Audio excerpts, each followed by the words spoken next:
প্রিয় বন্ধুরা, কেমন আছেন সবাই? আশা করি আল্লাহর রহমতে অনেক ভালো আছেন। আজকে ফিরে এলাম খুব সিম্পল একটা রেসিপি নিয়ে, আর সেটা হচ্ছে ফ্রেঞ্চ টোস্ট। ঝটপট নাস্তার জন্য এই রেসিপিটার কোনো তুলনাই হয় না। অনেক সময়ই হঠাৎ করে নাস্তার টেবিলে খেতে বসেছেন, সেই সময় গেস্ট চলে আসে, ঝটপট কিছু করারও থাকে না। সেই ক্ষেত্রে এই নাস্তাটা কিন্তু সেই সময়ের জন্য খুব বেশি উপকার হবে। অথবা বাচ্চারা হঠাৎ করে কিছু খেতে যাচ্ছে, ঘরে কিছু নেই, এই কয়েকটা উপকরণ থাকলেই আপনি বানিয়ে নিতে পারেন ফ্রেঞ্চ টোস্ট। তাহলে দেরি না করে চলুন এই সিম্পল রেসিপিটা শুরু করা যাক।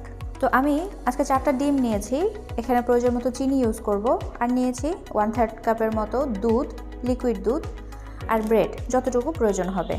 তাহলে শুরু করছি। তো প্রথমে আমি একটা মিক্সিং বোলে ডিমগুলোকে ফেটে নিচ্ছি।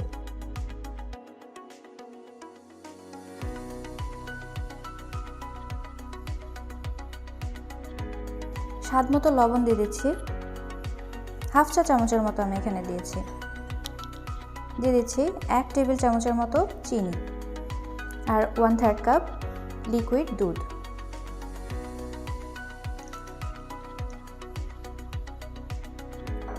এবার একটা হ্যান্ড হুইস্কের সাহায্যে খুব ভালোভাবে মিশিয়ে নিচ্ছি।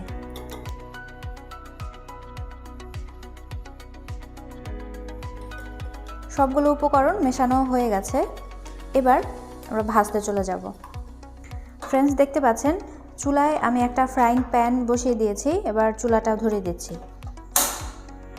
চুলার আঁচটা মিডিয়াম লোতে থাকবে, কারণ এটা খুব বেশি সেদ্ধ বা অনেক বেশি রান্নার কিছুই নেই। কড়াইটা রেডি হয়ে গেছে, এখন দিয়ে দিচ্ছি বাটার। একটা একটা করে পাউরুটি নিয়ে ডিপ করে দিয়ে দিচ্ছি।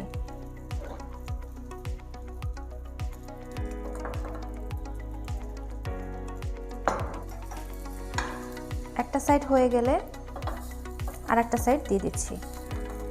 এভাবে এপিট ওপিট করে আমার এই গোলাটার মধ্যে যতটুকু হয়, ডিমের এই ব্যাটারটার মধ্যে থেকে যতটুকু হয় আমি ততটুকু রুটি ভেজে নিচ্ছি।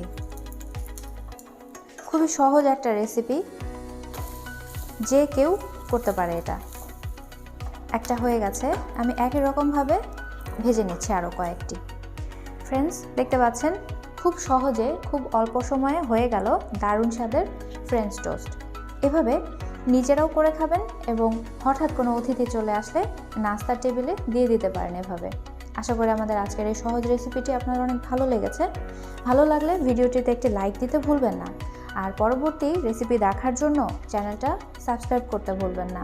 তাহলে আজকের মতো বিডি কিচেন থেকে বিদায় নিচ্ছি। ভালো থাকবেন বন্ধুরা, আল্লাহ হাফেজ।